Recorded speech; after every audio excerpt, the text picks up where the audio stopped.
Halo semuanya, selamat datang di channel 1N02 bersama saya, Wan. Apa kabar kalian semuanya? Semoga kalian selalu dalam keadaan baik-baik saja ya. Di video kali ini, saya akan kembali membacakan sebuah cerita horor.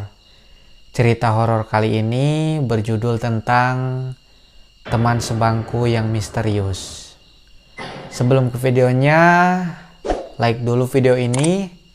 Dan yang belum subscribe dulu channel ini agar tidak ketinggalan cerita selanjutnya. Oke, kita langsung saja ke videonya. Let's go.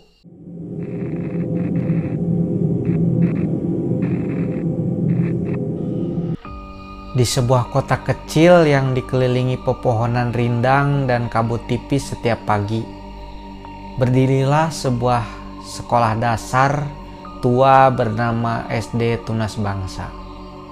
Sekolah itu sudah ada sejak zaman Belanda. Dindingnya bercat putih kuningan, atapnya genteng merah dan lorongnya berbau buku-buku lama. Konon katanya, jika kamu berjalan sendirian di lorong belakang saat hari sudah mulai gelap, kamu bisa mendengar suara langkah kecil yang tak terlihat pemiliknya. Tapi cerita ini bukan soal lorong. Ini cerita tentang seorang anak laki-laki bernama Dio dan teman sebangkunya yang misterius. Dio baru saja pindah ke sekolah ini bersama orang tuanya. Ia anak yang ramah dan ceria, tapi sedikit gugup karena harus beradaptasi di sekolah yang baru. Hari itu ia datang lebih awal dari murid lainnya. Saat melangkah ke dalam kelas 5B, suasana masih kosong. Bangku-bangku kayu berjajar rapi. Cahaya pagi masuk lewat jendela dan suara burung terdengar dari halaman. Namun, ada satu bangku di barisan paling belakang yang terlihat seperti sudah ditempati.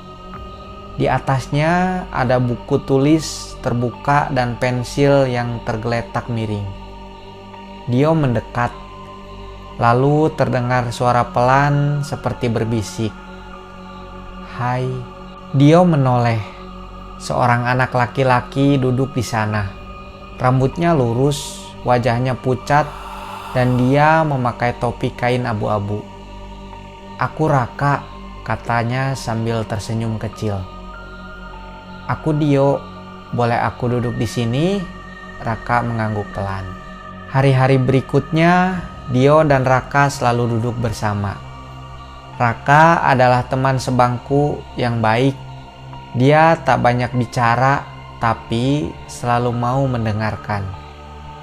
Tapi ada hal-hal aneh yang mulai diperhatikan Dio. Raka tak pernah ikut upacara hari Senin. Saat semua murid berbaris di lapangan, Raka tetap di kelas. Ia bilang, "Aku gak suka matahari." Dia tidak pernah ke kantin. Saat istirahat, Dio sering membawa 2 bekal untuk dibagi. Tapi Raka selalu menolak. "Aku sudah makan," katanya pelan. Raka tidak pernah ganti baju olahraga.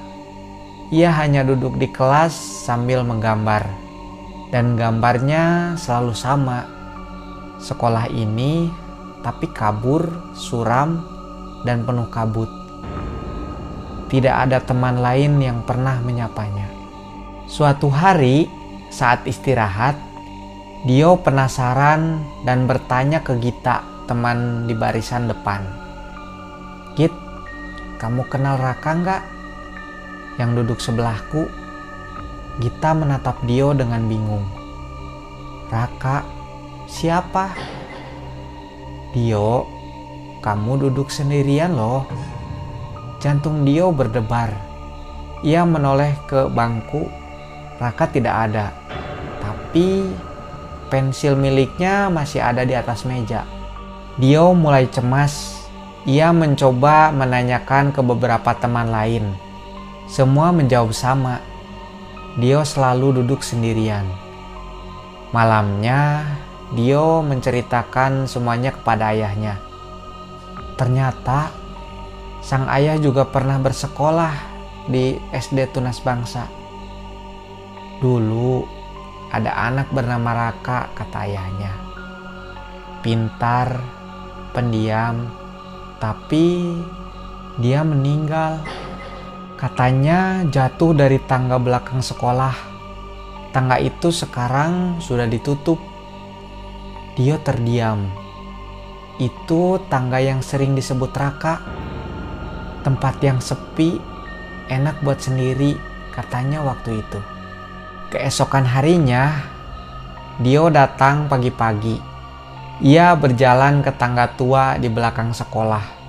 Tangga itu kini ditutup dengan kayu lapuk dan debu. Tapi dinding dekat sana ada papan kenangan berisi foto-foto murid lama. Di salah satu foto pojok, wajah itu muncul. Anak laki-laki dengan topi abu-abu tersenyum kecil.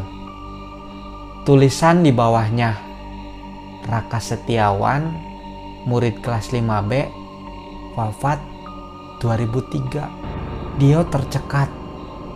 Sudah 20 tahun berlalu. Hari itu di kelas, Dio duduk sendiri. Tapi tiba-tiba pensil di meja bergerak pelan. Kemudian terdengar suara lembut. Dio, itu Raka. Ia berdiri di sebelah meja. Terlihat tenang, damai, dan lebih cerah. Terima kasih ya. Kamu teman pertama yang mau duduk sama aku. Setelah lama aku sendirian. Dia mengangguk, matanya berkaca-kaca. Sekarang aku gak kesepian lagi. Aku bisa pergi. Raka tersenyum dan perlahan menghilang. Di atas meja hanya tersisa gambar dua anak laki-laki duduk sebangku. Salah satu dari mereka memakai topi abu-abu. Sejak hari itu, Dio tetap duduk di bangku belakang. Ia tak pernah minta pindah tempat. Karena meskipun bangku di sebelahnya tampak kosong, ia tahu mungkin saja Raka sesekali datang kembali. Bukan untuk menakuti, tapi hanya duduk sebentar, karena bagi arwah yang kesepian, satu teman bisa berarti keabadian.